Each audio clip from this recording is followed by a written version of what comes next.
আসসালামু আলাইকুম। আমি ডক্টর মোহাম্মদ ইমতিয়াজ আহমেদ, কাজ করছি ইন্টার্ন ডক্টর হিসেবে টাঙ্গাইল মেডিকেল কলেজ।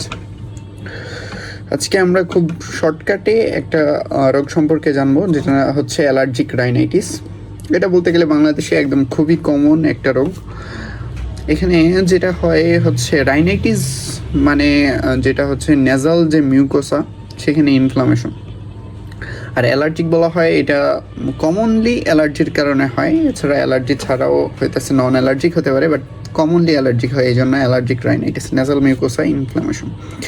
তো ক্লিনিক্যাল ফিচার বা কোন এপিসোডগুলোর কারণে আমরা এটাকে অ্যালার্জিক রাইনাইটিস বলবো, প্রথমত হচ্ছে নেজাল কনজেশন থাকবে, স্টাফিনোজ।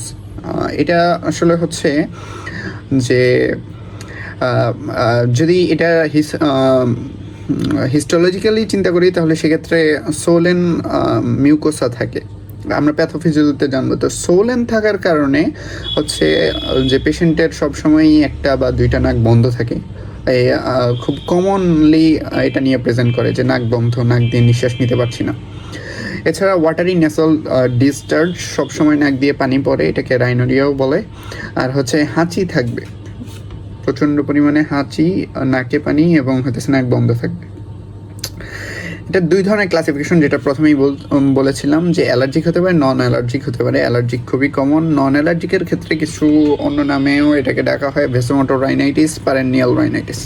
ভেসোমোটর রাইনাইটিস এটা নামকরণটা আসছে হচ্ছে এখানে যে ভেসেল রিলেটেড নেজাল মিউকোসার যে ভেসেল, সেটা হচ্ছে ডিসরেগুলেশন হবে, যে নিউরাল যে প্যারাসিম্প্যাথেটিক অ্যাক্টিভিটি যেটার কারণে নেজাল মিউকোসা নর্মালি রেগুলেট হয়, সেটা ডিসরেগুলেশন হবে, যার কারণে ভেসোডাইলেশন হবে, ভেসেলের যে পারমিয়াবিলিটি ওটা বেড়ে যাবে এবং আলটিমেটলি সাবমিউকোসায় ভেসেলগুলোয় সোলেন হবে।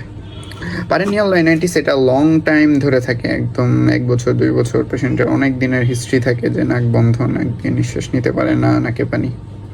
অ্যালার্জেন, যেই সব অ্যালার্জেনের কারণে অ্যালার্জিটা হয়, যে এয়ারবোর্ন পোলেন্স, বসন্তকালে বেশিরভাগ হচ্ছে ফুলের রেণু বাতাসে ঘোরাঘুরি করে, airborne pollens, house dust mites, animal dander. অনেক সময় অনেকে পোষা প্রাণী, যে বিড়াল, কুকুর, এগুলো পালন করে, তো এগুলোর হচ্ছে যে ডেড সেলগুলো বাতাসে ঘোরাঘুরি করে, লোম, তো সেগুলো থেকে অনেক সময় অ্যালার্জি হতে পারে। ইনসেক্ট, বিভিন্ন প্রোডাক্টস, ল্যাটেক্স, ফাঙ্গাল স্পোর, এগুলো হচ্ছে এয়ারবোর্ন হলে সেখান থেকে অ্যালার্জি হতে পারে। প্রিডিসপোজিং ফ্যাক্টর, এগুলো হচ্ছে প্রিডিসপোজিং ফ্যাক্টর যদি এক বাক্যে বলা যায় যে যাদের অ্যালার্জি আছে তাদেরই বেশি হবে। এটাকে আমরা যেটা বলা যায় হচ্ছে অ্যাটোপিক ইন্ডিভিজুয়াল যারা, তাদের ক্ষেত্রে এই জিনিসটা বারবার হবে। মানে এরকম হিস্ট্রি থাকবে যে ওই পেশেন্টের অ্যাজমার হিস্ট্রিও আছে, ওই পেশেন্টের হচ্ছে আর্টিকারিয়া বা কোনো ধরনের খাবারে, গরুর মাংস বা হচ্ছে বেগুন অ্যালার্জি, খাবারে অ্যালার্জি আছে, অ্যাজমা থাকতে পারে, স্কিনে অ্যালার্জি আছে। আর হচ্ছে যদি আলাদাভাবে অ্যালার্জি ব্যতীত আমরা প্রিডিসপোজিং ফ্যাক্টর চিন্তা করি, তাহলে ফিমেলদের এই রোগটা বেশি হয়। আর যারা অনেক বেশি এয়ার পলিউশনে কাজ করে, তাদের বর্তমানে আসলে ঢাকায় যারা কাজ করে তাদের বলতে গেলে সবারই এটা কম বেশি আছে। আর মেটানল, টোবাকো স্মোকিং, এগুলো প্রিডিসপোজিং ফ্যাক্টর। প্যাথোফিজিওলজি এই জিনিসটা খুব ভালো করে বুঝতে হবে, এটা একটু খেয়াল করেন। আমাদের নাকের ভিতরে অনেক বড় একটা মিউকোসাল সারফেস আছে। কেন এখানে এত বড় মিউকোসাল সারফেস? কারণ হচ্ছে এখানে যে 3টা টার্মিনেট থাকে, সুপিরিয়র, মিডিয়াল, ইনফিরিয়র, 3টা টার্মিনেটের যে ফোল্ডগুলো থাকে, সেগুলো অনেক মিউকোসাল সারফেস প্রসেস করে এর মধ্যে দিয়ে। নেজাল ক্যাভিটি যে লাইনিংটা, সেটা হচ্ছে সিলিয়েটেড সিউডো স্ট্রেটিফাইড এপিথেলিয়াম।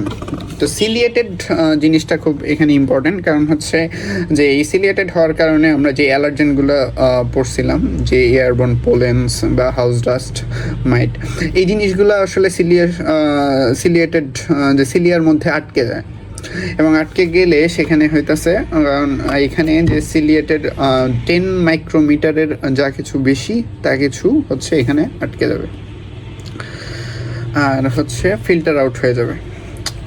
এই পোলেনগুলো হচ্ছে এন্ট্রাপমেন্ট হয়ে যাবে এই সিলিয়ার কারণে, এবং হচ্ছে ডাইজেশন অফ আউটার কোট বা এই লাইসোজাইম খুবই ইম্পর্ট্যান্ট একটা জিনিস, যে আমাদের যে নেজাল মিউকোসা বা হইতেছে যে সিক্রেশন, সেখানে যে লাইসোজাইমগুলো থাকে, সেই লাইসোজাইমটা হচ্ছে পোলেনের যে আউটার কোটটা সেটা ডাইজেস্ট করে ফেলবে এবং ভিতরে যে প্রোটিন অ্যালার্জেনগুলো সেগুলো রিলিজ করে ফেলবে।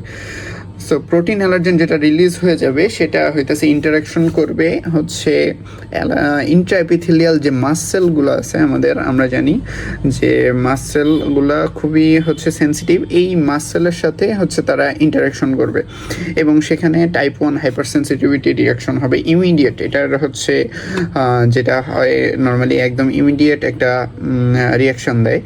এক্ষেত্রে যদি আরেকটু ডিপ চিন্তা করি, যে অ্যালার্জেনগুলো যে অ্যান্টিজেন প্রেজেন্টিং সেল দ্বারা হচ্ছে CD4 টি সেলের কাছে প্রথমে হচ্ছে প্রেজেন্ট করে, সেখান থেকে হেল্পার টি সেল এবং হেল্পার টি সেলের কাছে যায় এবং সাইটোকাইন রিলিজ করে, ইন্টারলিউকিন 4, ইন্টারলিউকিন 13 এগুলো রিলিজ করে এবং সেগুলো আলটিমেটলি প্লাজমা সেলকে হচ্ছে স্টিমুলেট করে। প্লাজমা সেল থেকে বি সেল এবং বি সেল থেকে আমরা জানি অ্যান্টিবডি ফর্ম হয়।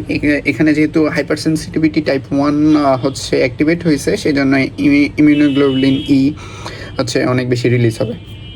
তো এই ক্ষেত্রে আমরা হচ্ছে নর্মালি করা হয় না, বাট ইনভেস্টিগেশন যদি করতে দেওয়া হয় তাহলে সেক্ষেত্রে এই ইনভেস্টিগেশনটা দেওয়া যেতে পারে যে ইমিউনোগ্লোবুলিন ই এর লেভেলটা কেমন। সো ইমিউনোগ্লোবুলিন ই যেটা অনেক বেশি রিলিজ হচ্ছে সেটা মাসসেল বা বেসোফিল এদের সাথে বাইন্ড করবে এবং হইতেছে এটাকে হচ্ছে সেন্সিটাইজ করে রাখবে, এবং যখন এক্সপোজার হবে এই হাইপার সেন্সিটিভিটি টাইপ 1 এ বার্স্টটা হয় হচ্ছে বারবার, যখন এক্সপোজার হয় এক্সপোজার হওয়ার ফলে এই মাসেলটা ডিগ্রানুলেট করবে। আর আমরা জানি মাসেল ডিগ্রানুলেট করলে এর ভিতরে যে মিডিয়েটার্সগুলো আছে হিস্টামিন, লিউকোট্রিন, প্রোস্টাগ্ল্যান্ডিন, এগুলো হচ্ছে আলটিমেটলি বাইরে বের হয়ে চলে আসবে এবং এগুলো যখন ডিগ্রানুলেট করার পরে এগুলো যখন চলে আসে, এগুলা হচ্ছে আমাদের টিস্যু লেভেলে যে চেঞ্জগুলো ঘটায়, যে ভাস্কুলার পারমিয়েবিলিটি অনেক বেশি বেড়ে যায়। সো ভাস্কুলার পারমিয়েবিলিটি বেড়ে গেলে ভেসেল থেকে ফ্লুইডটা বের হয়ে যাবে এবং সেখানে ইডেমা ডেভেলপ করবে, যেটা আমরা বললাম যে প্রথমেই নেজাল কনজেশন যেই কারণে হয়, যে এখানে সাবমিউকোসাল একটা ইডেমা হয়, মিউকাস সিক্রেশন, প্রচুর পরিমাণে মিউকাস সিক্রেশন হবে এবং ভেসোডাইলেশন হবে। ওকে, ইনভেস্টিগেশন আসলে করা হয় না নর্মালি, তাও যদি হইতেছে দেওয়া হয় সেক্ষেত্রে স্কিন হাইপার সেন্সিটিভিটি টেস্ট, যে ওই পেশেন্টের ওই অ্যালার্জির জিনিসগুলো আছে কিনা ওইটা দেখার জন্য স্কিন হাইপার সেন্সিটিভিটি টেস্ট করা যায়, কিন্তু আমাদের দেশে আসলে ফলো করা হয় না। সেক্ষেত্রে অ্যালার্জির যে কোনো বিষয়বস্তু নিয়ে হইতেছে এই টেস্টটা করা হয়। তো এই ক্ষেত্রে হইতেছে অ্যালার্জেন যেটা, সেটা হচ্ছে সিরিঞ্জ দিয়ে স্কিনের একদম ডার্মিস লেভেলে দেওয়া হয়। তো যদি পজিটিভ চেঞ্জ হয় তাহলে সেক্ষেত্রে বোঝা যায় যে হুইল আর ফ্লেয়ার দেখে। হুইল জিনিসটা হচ্ছে যে ইডেমেটাস হয়ে যাবে, যেখানে হচ্ছে অ্যালার্জেনটা পুশ করা হবে, ডার্মিসের ওই লেভেলটা হচ্ছে যেহেতু এটা ইমিডিয়েট রিয়াকশন, তাহলে আমরা এটা 10-15 মিনিটের মধ্যেই এই রিয়াকশনটা পাবো। 10-15 মিনিটের মধ্যেই যেখানে অ্যালার্জেনটা পুশ করা হয়েছে সেটা ফুলে যাবে, এটাকে বলা হচ্ছে হুইল। এবং এর চারপাশে সারাউন্ডিং যে এরিয়াটা সেটা হচ্ছে রেডনেস দেখা যাবে, সেটাকে আমরা বলা হয় ফ্লেয়ার। সো এটা হচ্ছে স্কিন হাইপার সেন্সিটিভিটি টেস্ট, যদিও কমনলি করা হয় না আমাদের দেশে। আর একটু আগে যেটা বললাম যে ইমিউনোগ্লোবুলিন ই লেভেলটা দেখা যেতে পারে। আচ্ছা, আর ট্রিটমেন্টের ক্ষেত্রে অ্যাকর্ডিং টু দ্য ডেভিডসন হচ্ছে তিনটার কথা বলা আছে: antihistamine, sodium cromoglycate nasal spray আর glucocorticoid nasal spray.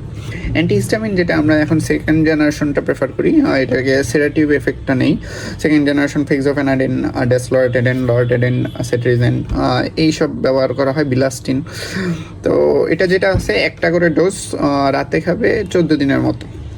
Sodium cromoglycate এটা শুধু নেজাল স্প্রে পাওয়া যায় না, এটার সাথে জাইলোমেটাজোলিন মিক্স নেজাল স্প্রে হিসেবে পাওয়া যায়, অ্যান্টাজল প্লাস এরকম নামে বাজারে পাওয়া যায়। এটা বেশি দিন ব্যবহার করতে পারবে না, 7 থেকে 10 দিন 2 নাকের ছিদ্রে একবার করে স্প্রে 2 বেলা এরকম হচ্ছে ব্যবহার করতে পারবে, কিন্তু সেক্ষেত্রে বেশি দিন ব্যবহার করলে হচ্ছে জাইলোমেটাজোলিনের কারণে রেজিস্ট্যান্স হয়ে যাবে।